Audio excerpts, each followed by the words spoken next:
Hello survivors, welcome back to another ball pit video. Today we're going to be doing a viewer idea, or it's not actually something that isn't something we've done. We've done something very similar, but they wanted to see us do a nuclear slash maggot option. I think it is actually very strong, so we're going to be using the itchy finger to get nuclear quite easily since we start off with it like that. And then also the shield bearer, and we might as well do the liminal desert since they haven't done it yet either, and it's going to help us over there. So we're going to run itchy finger and shield bearer. There's no real thinking about this, although you can normally think about, oh hang on, using specific characters actually gives you bonuses based on their stats. Some things I do need to double check though is I believe their bonus stats are based on what do we need? We need plague. And then we need a brood mother. So their bonus stats are actually based off of each other's stats. So I think it takes an average of them, but I still need to do a little bit more homework on that. But if you know, you can always just shout it out and let me know. But as far as I know, it takes the average of both character stats, and then it gives you that as your attributes for the double characters. So if you want a specific stat, you want to try and find two characters with the highest of that stat. So like, let's say you wanted to play AoE power, then physicist with someone else has a really high one. But remember, your character's level also determines what their stat is sitting at as well. So that is going to be a big a thing to look at as well. The first thing we're going to do is obviously try and get bomb done, which is pretty easy since we got the iron and the fireball. Burn ball, it's going to be pretty easy to get them. Another thing that's going to be really good that we are going to need is we are going to need hemorrhage, and the reason we're taking hemorrhage is for the final boss fight, just because unfortunately nuke does not do a lot to bosses. It's more of a clearing ball. Very good for clear, very bad for boss fights because you don't get the millions of nukes that we are going to get on the screen now. So yeah. Balls hitting enemies in the back. We could do the whole crit, actually. I don't want those. Spider works as well, but we're looking for maggots, so we're not going to do it right now. I guess we'll upgrade bomb. And again, not looking for that. We're looking for cell. We do need bleed as well, so we'll just grab the ball. Unfortunately, this also means we'll probably waste a couple of, reactors or whatever the case may be. Okay, we do get nuke. That's good.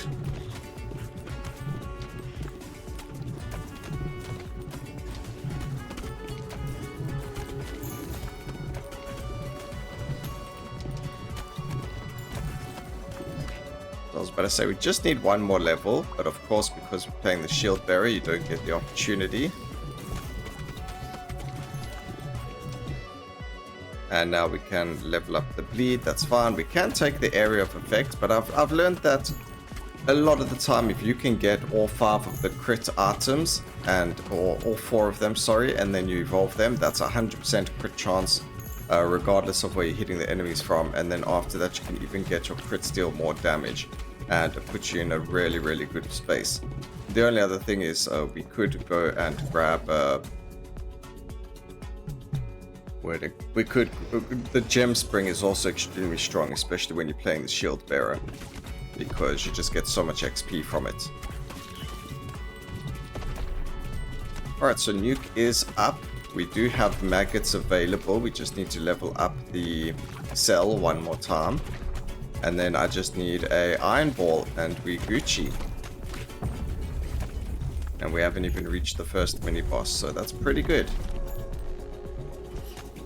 We should get a level up. There we go. There's cell.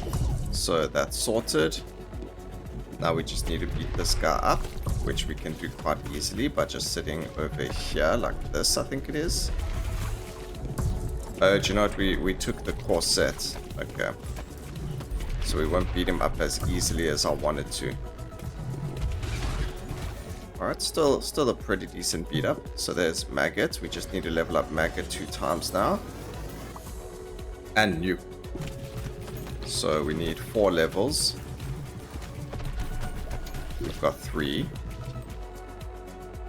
We get the dagger. One more reroll. We could grab the ethereal coat as well. But let's try and get all the daggers rather. There's a nuke level up. Come on, game. There's a nuke level up. We should have had a double maggot level up as well, but unfortunately the game decided not to give it to us.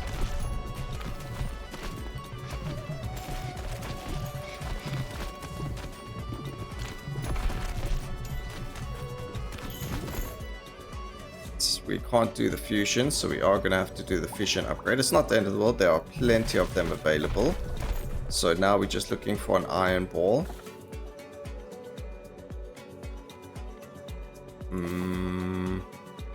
We'll take baby balls. That's perfect for this.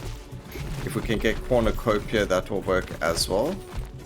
We can't spend too much time hoping to get everything perfect, because that would just cost too many rerolls, which we do not need to do for this. We've already got everything set up for the original plan of the video, or for the build itself, which is to fuse nuclear bomb and maggots. As far as I know, it doesn't really matter which way you do it, as long as you do it. We'll do maggots, nuclear bomb, just in case, but with this one I don't think it matters. So something interesting to note is a nuclear bomb also inflicts status effects from maggots. What's quite interesting to note with the equipment is, if we, well, at the end of the round I'll show you actually, the ball's initial hit damage, the way that it gets increased is quite interesting. So we'll show you what I'm talking about at the end, so just make sure you do stick around. But there we go, we finally got the fusion, and you can see the disgusting amount of damage that it does to AoE wise. So this is why cornucopia becomes very good, because the way that maggots actually work is they infest enemies. When they die, they explode into 2 to 3 baby balls. Cornucopia makes it so that when you create baby balls, you create 1 to 2 more.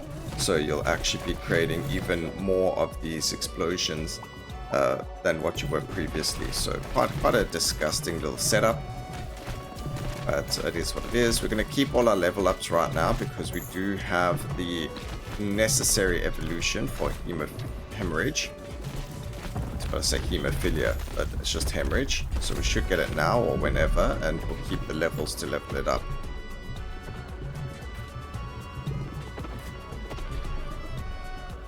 And this is the best example of where nuclear doesn't do anything against bosses. But at least by having the ghostly corset, we can affect the ones at the back, and there you go. Bam. Absolute carnage.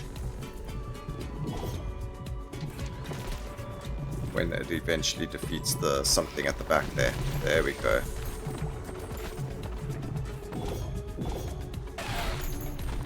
It's one down there. And there we go. Alright, so hemorrhage is done and dusted. That's perfect. We could do another upgrade to get it, but we literally just take hemorrhage so that we can get rid of the bosses. That's exactly what it's for. We can go for... Do you know, if we get another brood mother, that will actually be really good as well. There is the war horn. Grab that. Hemorrhage leveled up. Beautiful. So now we can evolve that into the cornucopia, but we need to get more levels for it. It's not gonna... I mean, we'll grab it. I'm sure there's one more fusion available, and we'll just use it to get the increase. One more reactor available, so we should be able to get ourselves the level ups in that. Unfortunately, the other ball, we're not going to be able to do anything with hemorrhage. Maybe we'll just fuse it with egg sac. Okay, there we go. Cornucopias, max level. So now maggots do create even more balls when they get... when the enemy infected dies. So that means more nuclear explosions.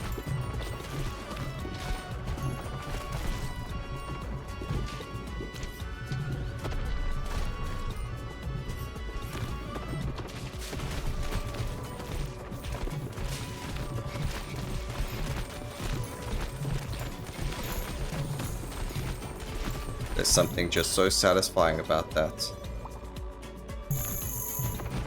Alright, we cleared the whole field. We can grab the magic staff now as well, which is going to increase the damage of the the nuclear bomb. And then as you can see, we just immediately cleared the field again, which is fantastic for gold farming.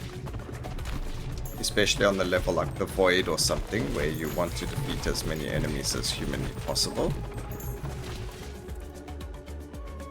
Grab that up.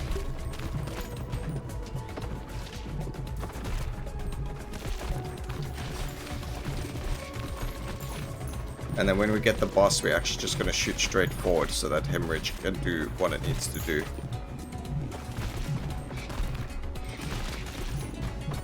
I would have liked to have done like a hemorrhage maggot. No, not even maggots, because maggots against the boss are really, really trash. Like Spider Queen, that's why Spider Queen I feel is so much better, because that's a chance to split into baby balls on hit. So it's always going to split into more and more baby balls, even against bosses or anything like that. I think Spider Queen is actually so much stronger in my opinion.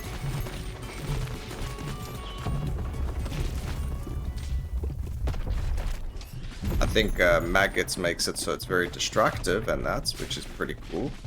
But yeah, so you can see hemorrhage is doing a decent amount of damage. Yeah, just gotta make sure we're actually hitting the boss with it. Just getting rid of these guys. There we go. Now we can just chill on the boss.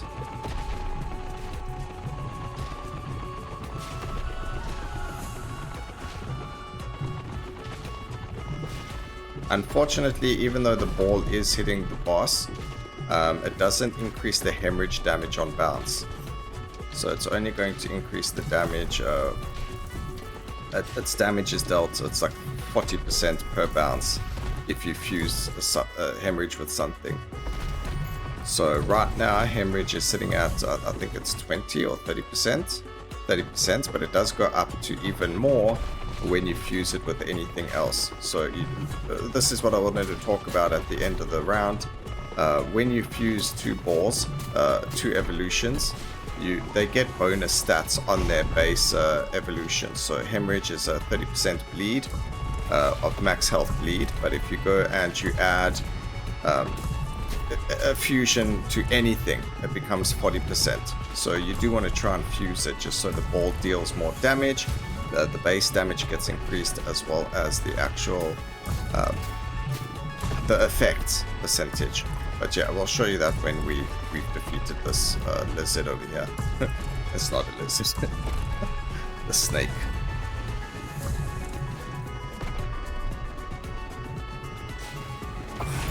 Alright, there we go.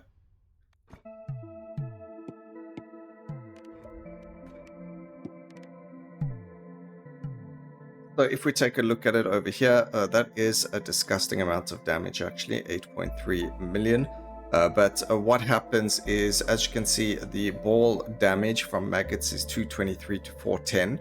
And the ball damage from nuclear is 242, 449. So they both are just under 500. But then if you take a look at the fusion, the ball damage is actually a lot more. The hit damage goes up to a max of 668. And then explodes, the nuclear bomb explosion is 1522. Over here, it's the exact same amount, unfortunately, so that didn't change. But yeah, so it's the actual hit damage. But when you look at things like hemorrhage, what it actually does is the stacks stay the same. So when hitting an enemy with 12 stacks or more, it consumes the stacks to deal damage of their current health. But when you actually change this or fuse this with something else, it lands up to dealing 40% of their current health. So that means you literally have to hit them a couple of times with hemorrhage. And then, or even have, it says with 12 stacks of bleed or more, so you can have more than just hemorrhage running around. And what's going to happen is when it hits the enemy, it's going to deal 40% of their current health.